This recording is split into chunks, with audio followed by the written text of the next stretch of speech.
شروع اللہ کا نام لے کر جو بڑا مہربان نہایت رحم والا ہے۔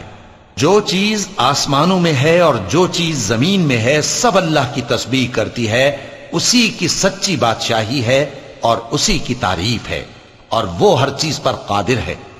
وہی تو ہے جس نے تم کو پیدا کیا، پھر کوئی تم میں کافر ہے اور کوئی مومن، اور جو کچھ تم کرتے ہو اللہ اس کو دیکھتا ہے۔ اسی نے آسمانوں اور زمین کو حکمت سے پیدا کیا، اور اسی نے تمہاری صورتیں بنائیں اور صورتیں بھی اچھی بنائیں، اور اسی کی طرف تمہیں لوٹ کر جانا ہے۔ جو کچھ آسمانوں اور زمین میں ہے وہ سب جانتا ہے، اور جو کچھ تم چھپا کر کرتے ہو اور جو کھلم کھلا کرتے ہو اس سے بھی آگاہ ہے، اور اللہ دلوں کے بھیدوں تک سے واقف ہے۔ کیا تم کو ان لوگوں کے حال کی خبر نہیں پہنچی جو پہلے کافر ہوئے تھے؟ تو انہوں نے اپنی کرتوت کی سزا کا مزہ چکھ لیا، اور ابھی دکھ دینے والا عذاب اور ہونا ہے۔ یہ اس لیے کہ ان کے پاس پیغمبر کھلی نشانیاں لے کر آتے تو وہ کہتے کہ کیا ایک آدمی ہمیں ہدایت کرے گا؟ تو انہوں نے ان کو نہ مانا اور منہ پھیر لیا، اور اللہ بھی بے نیاز ہو گیا، اور اللہ بے نیاز ہے، لائق حمد و ثنا ہے۔ جو لوگ کافر ہیں ان کا اعتقاد ہے کہ وہ دوبارہ ہرگز نہیں اٹھائے جائیں گے۔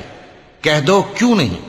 میرے پروردگار کی قسم تم ضرور اٹھائے جاؤ گے، پھر جو کام تم کرتے رہے ہو وہ تمہیں بتائے جائیں گے، اور یہ بات اللہ کو آسان ہے۔ تو اللہ پر اور اس کے رسول صلی اللہ علیہ وآلہ وسلم پر اور اس نور یعنی قرآن پر جو ہم نے نازل فرمایا ہے ایمان لاؤ، اور اللہ تمہارے سب اعمال سے خبردار ہے۔ جس دن وہ تم کو اکٹھا کرے گا یعنی حشر کے دن، وہ نقصان اٹھانے کا دن ہے، اور جو شخص اللہ پر ایمان لائے اور نیک عمل کرے وہ اس سے اس کی برائیاں دور کر دے گا، اور جنت کے باغوں میں جن کے نیچے نہریں بہ رہی ہیں داخل کرے گا۔ وہ ہمیشہ ہمیشہ ان میں رہیں گے، یہی بڑی کامیابی ہے۔ اور جنہوں نے کفر کیا اور ہماری آیتوں کو جھٹلایا وہی اہل دوزخ ہیں کہ ہمیشہ اس میں رہیں گے، اور وہ بری جگہ ہے۔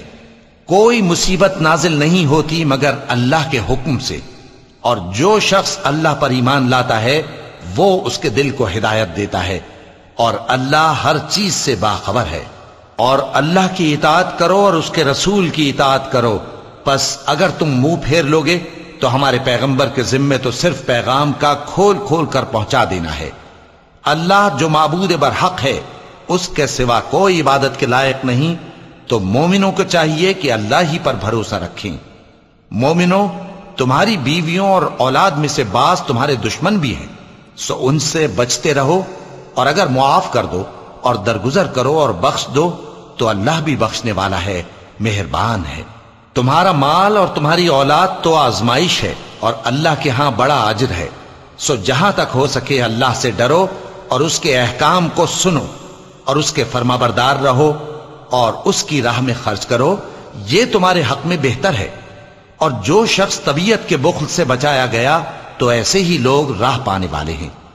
اگر تم اللہ کو نیک نیتی سے قرض دو گے تو وہ تم کو اس کا کئی گنا دے گا، اور تمہارے گناہ بھی معاف کر دے گا، اور اللہ قدر شناس ہے، بردبار ہے، پوشیدہ اور ظاہر کا جاننے والا ہے، غالب ہے، حکمت والا ہے۔